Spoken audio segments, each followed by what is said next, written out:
Hello, everybody. Nice to see you all here today.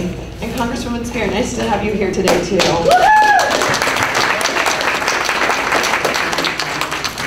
My name's Kirsten Keith. I'm on the Menlo Park City Council, and it's a pleasure to be here today with all of you to welcome Jackie Speier, our Congresswoman, here to speak to us today. I'll just let you know a little bit about Congresswoman Speier. She has lived here her entire life in California's 14th Congressional District, and in April 2008 was elected to represent the district in Congress. Previously, she served residents of the San Francisco Peninsula while on the San Mateo County Board of Supervisors, and later in the California State Assembly and State Senate. In total, she has served over 29 years of representative public service. Thank you. Jackie currently serves on the Committee on Oversight and Government Reform and the House Armed Services Committee, including a subcommittee that authorizes procurement and research and development programs to ensure that America's soldiers and airmen are fully equipped to carry out their mission to keep our nation safe. She's also a member of her party's leadership team as senior whip, working within the Democratic caucus to push issues that will create jobs and strengthen the middle class. In January 2013, Jackie was appointed to serve as vice chair of a new Congressional Gun Violence Prevention Task Force that is investigating new steps Congress can take now and in the future to reduce gun violence and prevent massacres like the shooting at Sandy Hook Elementary School in Newtown, Connecticut. Nationally, Jackie is best known for her passionate and compelling speeches on the House floor, such as her spontaneous response to a congressional colleague who trivialized women who, like her, have had medically necessary second trimester abortions. She routinely speaks on the House floor about men and women in our armed services who have been raped or sexually assaulted while in the line of duty. She has also taken a lead role in working with the veterans organizations to improve delivery of Veterans Administration benefits to Bay Area veterans. In 2012, Newsweek named Jackie to the list of 150 fearless women in the world. And I'm sure when you have questions, you might have questions about these issues, guns and the Veterans Affairs, as we do have the VA office on Willow Road. And hopefully many of you have been to that campus. Locally, Jackie is known as a fighter. In 1978, as a staff member to then Congresswoman Leo J. Ryan, she was shot 5 times while trying to rescue constituents from the People's Temple compound in Jonestown, Guyana. An attack that left Congressman Ryan and 6 others dead and was followed by the mass murder-suicide of more than 900 Temple followers. Jackie tenaciously hung on for life for 23 hours on a dusty airstrip before aid arrived. It's this fighting spirit that defines her and makes her such a great public servant for all of us. When a devastating gas pipeline exploded and destroyed a neighborhood in San Bruno in 2010, the residents and city officials turned to Jackie for help in determining the cause and accelerating repairs. She convened community meetings, held local utility officials accountable, and prodded state and federal officials to personally get involved, ultimately leading the Pacific Gas and Electric Company to institute new safety measures and to provide increased help for affected residents. Jackie followed up by authorizing the National Pipeline Safety Act, and this act helps reduce the risk of similar catastrophes by requiring improved testing of high-pressure gas pipelines located near residential areas. Jackie continues her focus on consumer and taxpayer issues in the House of Representatives. She's an outspoken critic of the earmark process, which allows politicians to direct funding toward favored projects, and was an early proponent of the Consumer Financial Protection Bureau, created to help level the playing field for American consumers and investors when dealing with banks and credit card companies. And she has introduced the Do Not Track Me Online Act. This act enables consumers to opt out of any collection of personal information by websites, email providers, and other online entities. She is fighting to require investment advisors to protect their customers' interests and prohibit credit rating agencies from advising the firms they rate. Jackie's widely credited with being the driving force behind forcing Craigslist to remove its adult service section, and she's working with law enforcement and the airline and hotel industries in an effort to stop human trafficking. She has also pushed for a crackdown on toxins in children's products, leading to the recall of 12 million Shrek drinking glasses that were sold at McDonald's. Jackie received a BA in political science from the University of California at Davis and a JD from UC Hastings College of the Law. Along with her husband, Barry Dennis, and children, Jackson and Stephanie, Jackie's a proud fan of the 2012 world champion San Francisco Giants. And she enjoys yoga, golf, and anything that allows her to spend time with her family. So please join me in welcoming Congresswoman Jackie Speier.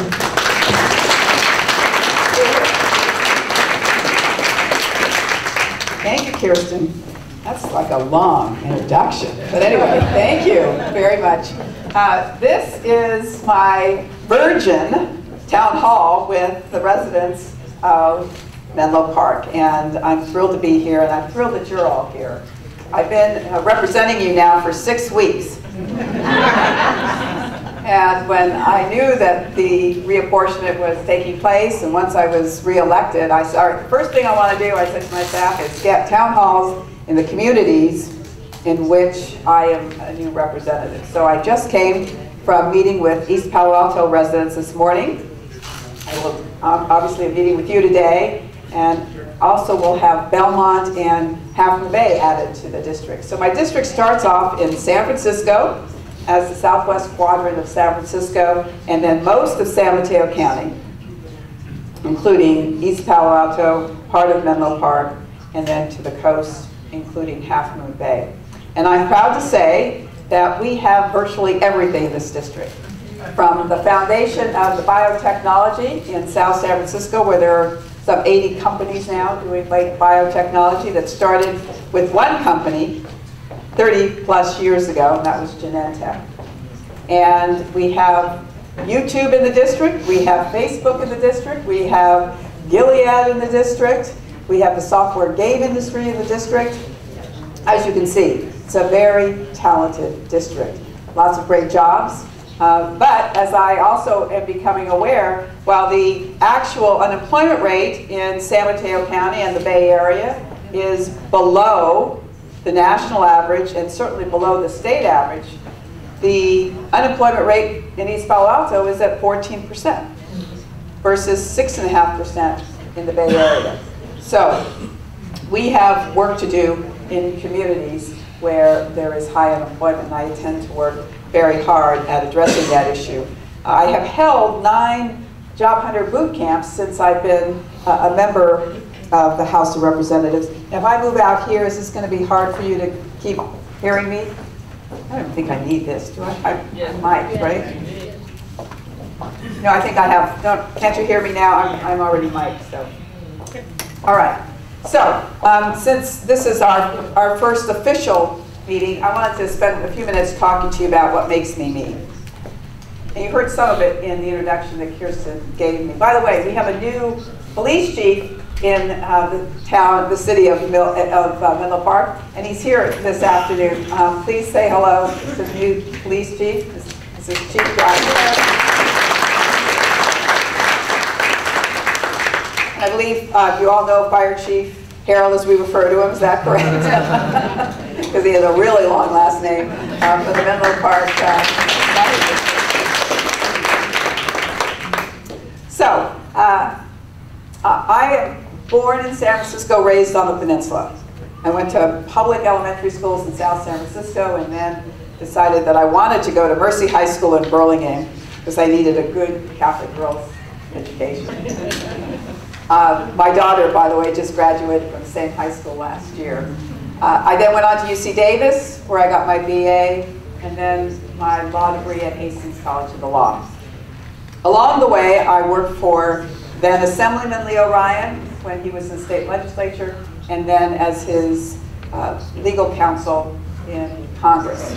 And many of you may remember, not a lot of you, because many of you are much younger, but back in 1978, Congressman Ryan decided to determine whether or not American citizens were being held there against their will in a country in Guyana in a commune called Jonestown, where the Reverend Jim Jones had taken 900 Congregationalists from the church that he had started in San Francisco called the People's Temple down to Guyana to live.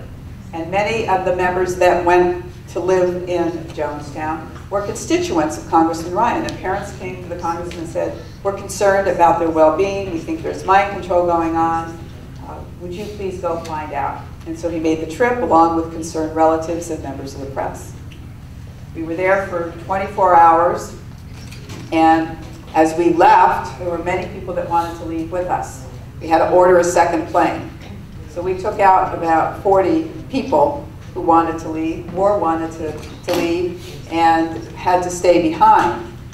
And what people don't remember is Congressman Ryan actually stayed behind with the second airlift, but there was a knifing attempt on him.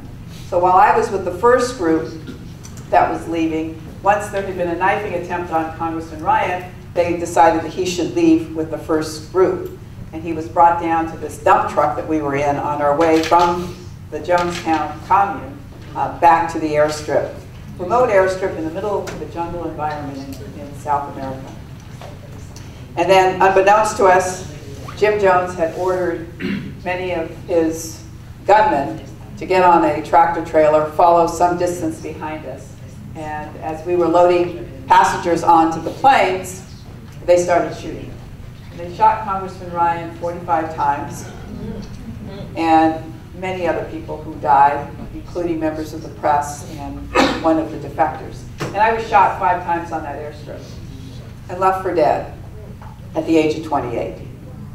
And I literally thought that that was it. Because I was a good Catholic girl, I said the act of contrition, and when the lights didn't go out, and I flashed upon my grandmother, who was then 86, and I thought to myself, I don't want her to have to live through my funeral, sort of dragged myself to the plane, but of course the plane wasn't going anywhere. There were bullet holes through it, the engine and one of the tires. And so for 22 hours I was on that airstrip, waiting. And when you wait like that, you have a lot of time to think. And I made a commitment to myself then, that I would never take another day for granted, and live every day fully, and that I would dedicate my life to public service.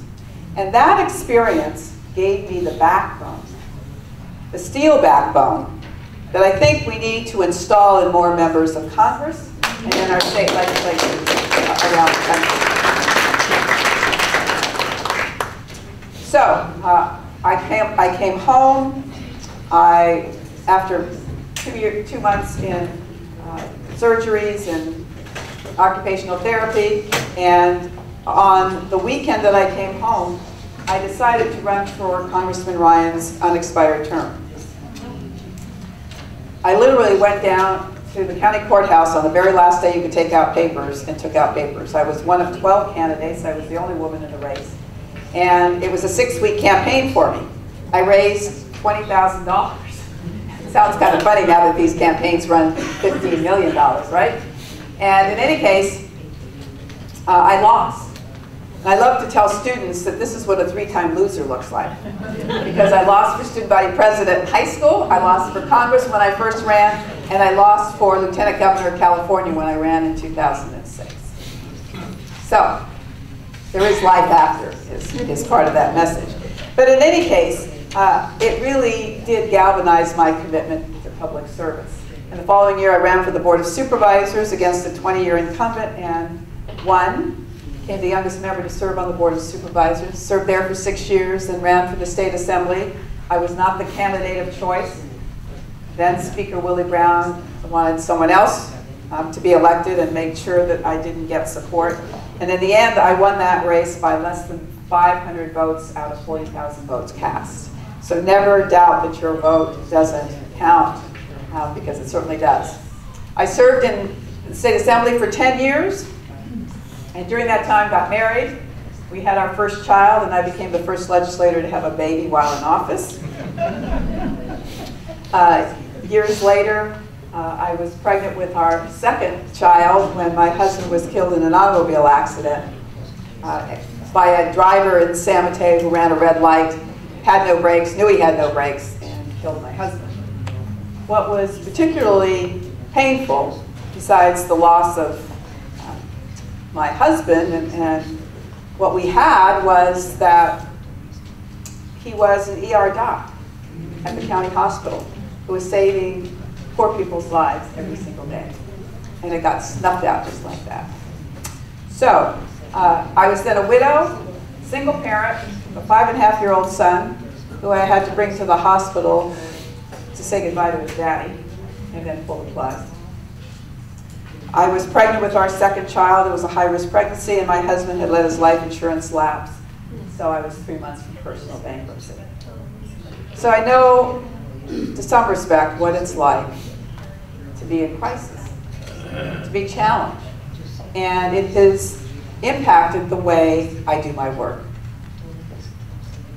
So it has not been difficult for me to take on tough issues. Hasn't been difficult for me to take on moneyed interests, because once you've looked death in the eye, you're just not nearly as afraid anymore. So when I was in the state legislature, I took on the banks, the credit card companies, the Wall Street firms, because I didn't think they should take our financial information just because we wanted a mortgage or a credit card and sell it to the highest bidder. It took me 4 years to get that passed and signed into law. And the only way we were successful in the end, because the system was really stacked against us, was we went outside the system. I joined forces with a young company CEO called Elon, who wanted to use the internet, wanted to have the financial privacy protected. And so he went to his board of directors and got them to commit $750,000 to qualify an initiative on the ballot that was stronger than the bill that I had been trying to get passed for 4 years. And lo and behold, as soon as that initiative qualified for the ballot, all of those tassel-shoed bankers, no offense to anyone who's got tassel shoes on, wanted to come back to the table and negotiate. And so we did. And that's why we have one of the strongest financial privacy laws in the country, in this state. I took on the prison guards union because I was looking at what was happening to higher education. And higher education and the prison system are the two entities that compete for discretionary dollars in the state.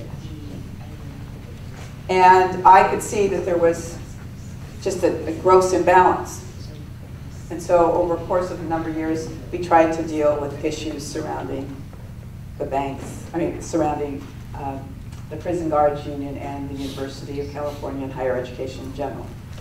So fast forward to Congress. What issues have I taken on there? Well, let me start with gun violence. It's obvious that I have some strong feelings about gun violence.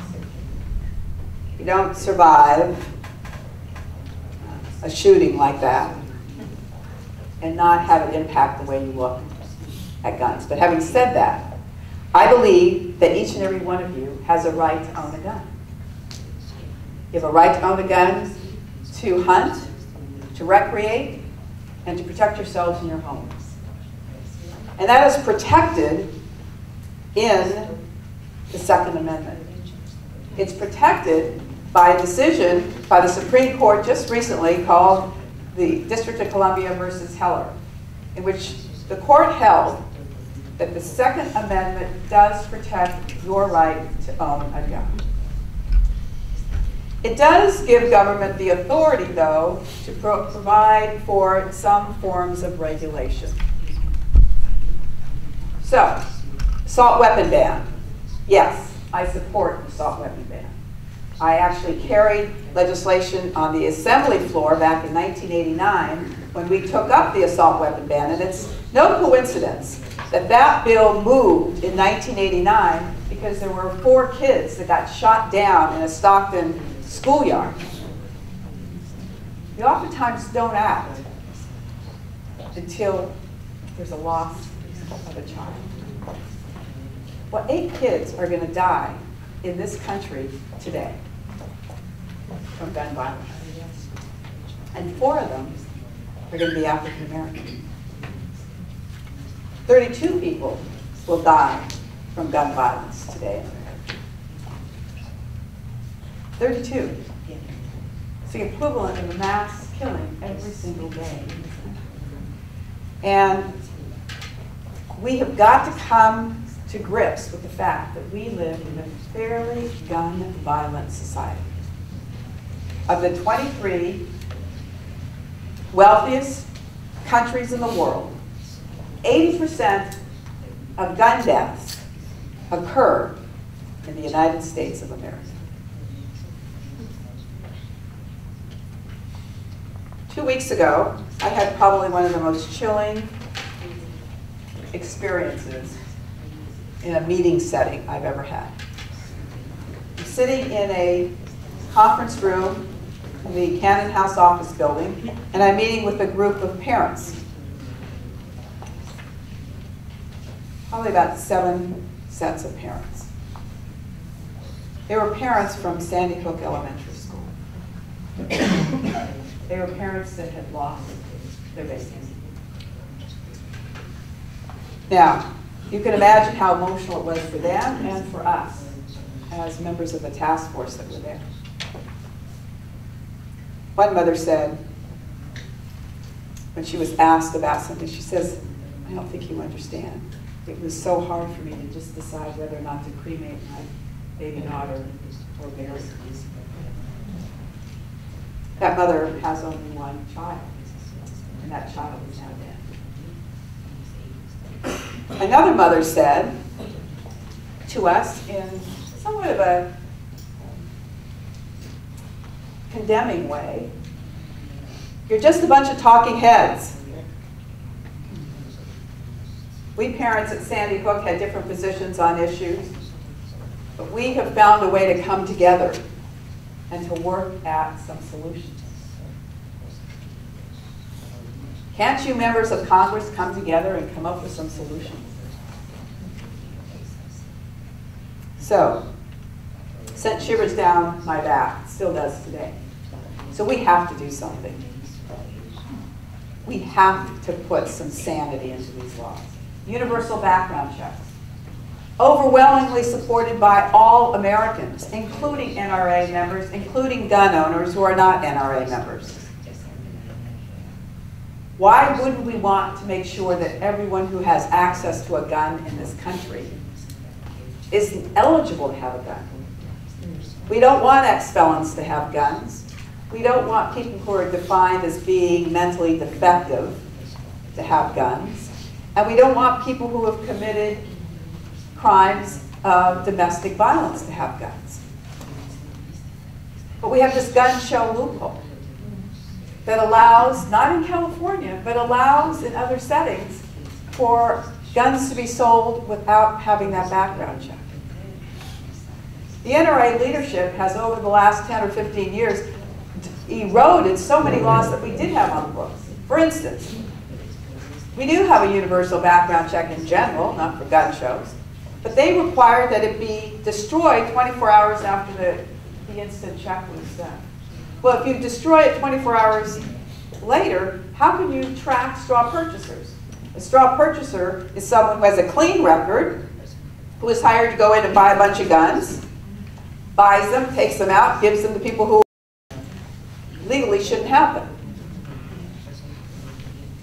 How about gun dealers? So 1% of the gun dealers are bad guys, meaning they don't follow the rules. But the Alcohol, Tobacco, and Firearms Administration was prevented from doing more than one inspection a year and didn't have any ability to check out on inventory. So what did we find out about inventory? Well, it so happens that in 2007, I think was the last time they actually were able to do it, they inventoried 9% of the gun dealers in this country. It's about 68,000 or so. So they had inventoried, inspected, inventoried 9%. They found 30,000 guns missing in those dealers. So they're either selling them illegally, they're just not walking out of their shops, you know? We've got to be able to trace crime guns. 50% of the crime guns can be traced back to 1% of the gun dealers. One of the bills that I've introduced is going to allow for the tracing of crime guns. Used to be able to trace them, but again, it was eroded. I support an assault weapon ban. I support universal background checks. I support getting rid of high-capacity magazines. Now let me tell you what happened just a couple of weeks ago here in this county. This county that has a crime rate that's the second lowest in the state. I worked with the Sheriff's Department. I took $25,000 out of my campaign account, gave it to the Sheriff's Department. And then we talked about what we could do with it. And we decided to have a gun buyback. I worked with County Supervisor Adrian Tissier in that project as well. And we didn't know what was going to happen. But we put out the word. It was at the county fairgrounds. Started at 10 a.m. At 8 a.m., people were already lined up to give back their guns. There was a 2-hour wait. There was a traffic jam on 92 because of it. So we collected 684 guns, 24 assault weapons, 100 round capacity magazines, silencers, sawed-off shotguns, guns with serial numbers that had been scratched off of them, and 1 street sweeper. Now a street sweeper is a gun with a 100-round drum that when it shoots, it's one big bullet, but when it shoots out bullets that spray all around. Now, that's what we have in this very safe county. So we've got to do something. All right, let's move on to another issue.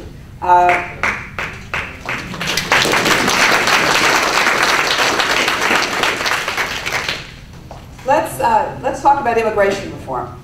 The President's made it really clear. Both the House and the Senate, both Republicans and Democrats, want to do something about immigration reform. Although we get there different ways.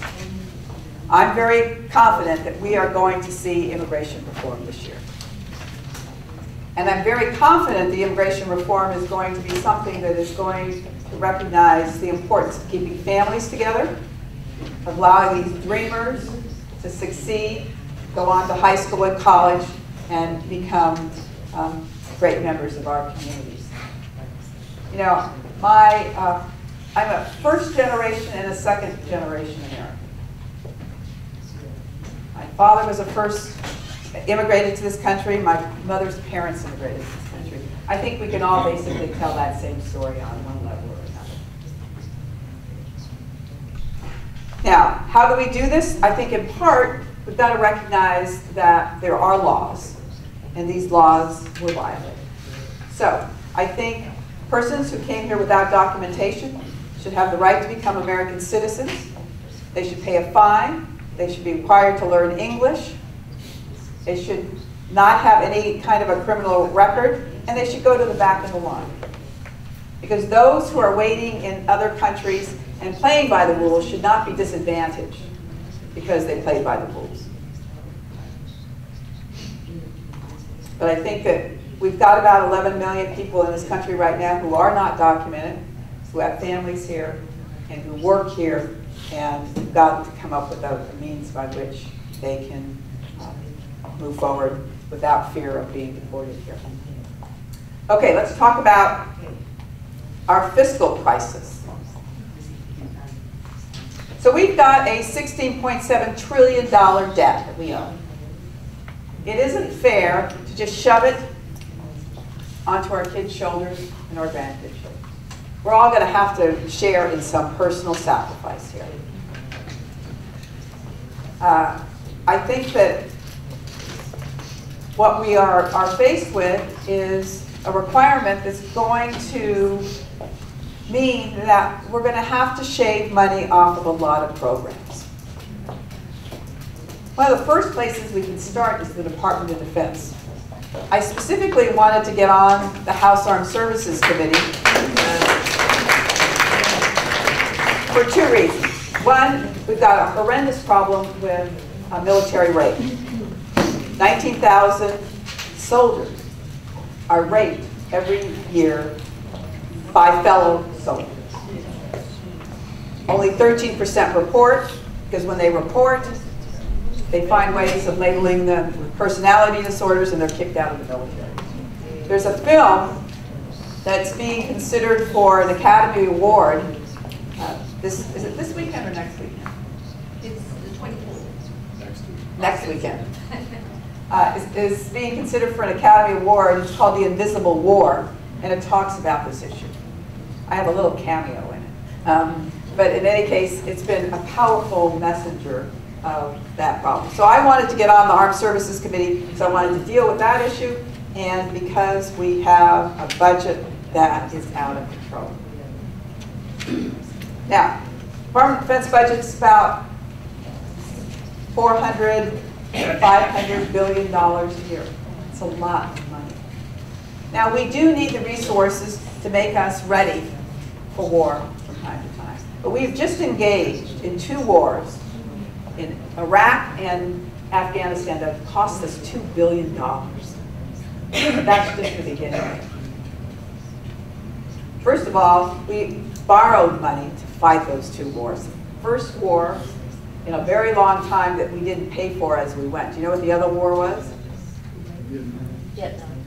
Not Vietnam, not Korea, not Kuwait, not the Civil War, not World War II. All of those wars we paid for as we went. Revolutionary War. We borrowed money from France. So, we borrowed $2 billion to fight those 2 wars. $2 billion, $2 trillion. I'm sorry. Excuse me, I'm losing my... We've spent $2 trillion, and that's just the beginning, because it doesn't factor in the costs associated with men and women coming back from these battles that are suffering from PTSD, that have traumatic brain injury, that are going to spend the rest of their lives in need of support. And we have a responsibility to provide that support. So the numbers are probably closer to $3 trillion. But it doesn't stop there. I am focused now on some of the spending that's going on in the defense budget. And some of the things are really mind-boggling. We're in the process of building 55 new ships. They're called Littoral Combat Ships, LCS. And we're building them because they're smaller and they can get closer to shore, and they're just going to be more effective than our big carriers. Cost of about, I don't know, $40 billion, something like that. The only problem is, you know what? They don't float. They're corroding. The 2 beta versions they've done, they're corroding, and one of the stern doors can't stay shut, so they take in water. So they have to load everything on one side of the ship. Now, I think at that point you got to say, you know, wait a minute here, we got to rethink this, right? So I got an amendment into the National Defense Authorization Act this year that requires a whole study on whether or not we should be moving forward with that project. We have, you know, the F-35s now that we're building, and they're extraordinarily expensive. And I've heard from a lot of experts that they're no better than the F-18s, but we're going to build a whole new group of them, except that even the other countries that wanted to buy them are now pulling back their orders. And then we have F-22s that no one wants to fly, because there's a question about the oxygen system. So all of these weaponry that we keep kind of purchasing are not thought through, I think, well enough. For wars that, frankly, are going to be fought differently than the wars that our parents and grandparents fought in. So I think that's one big area in terms of savings. I think we're going to have to look at Medicare. Part D How many of you are on Medicare? Okay, a few of you are. Part D was put into law, as it should be, because indeed, prescription drugs are a very costly part of healthcare proceedings. But it was put into effect with language that prevents the Congress from negotiating discounts from the pharmaceutical companies. Now, we're not precluded from negotiating discounts for the Medicaid system and have been doing so for decades. There could be hundreds of billions of dollars in savings if we were able to negotiate discounts. So we're going to have to look at that. We're going to have to look at the fee-for-service system in Medicare, because no one has fee-for-service anymore. You have PPOs, you have managed care, you have capitated care, but we're still doing fee-for-service in Medicare. We can't continue to do that. And the reason why is because of people like me. I'm a baby boomer. There's 10,000 baby boomers that are retiring every day now. And they are absolutely going to obliterate the system if we don't get a handle on it. And we all want that system to be there for our kids and their kids. So we have work to do there. It's going to require us to make some tough decisions. But I'm convinced that we can make these decisions in a very, very sound way that is not going to reduce benefits to people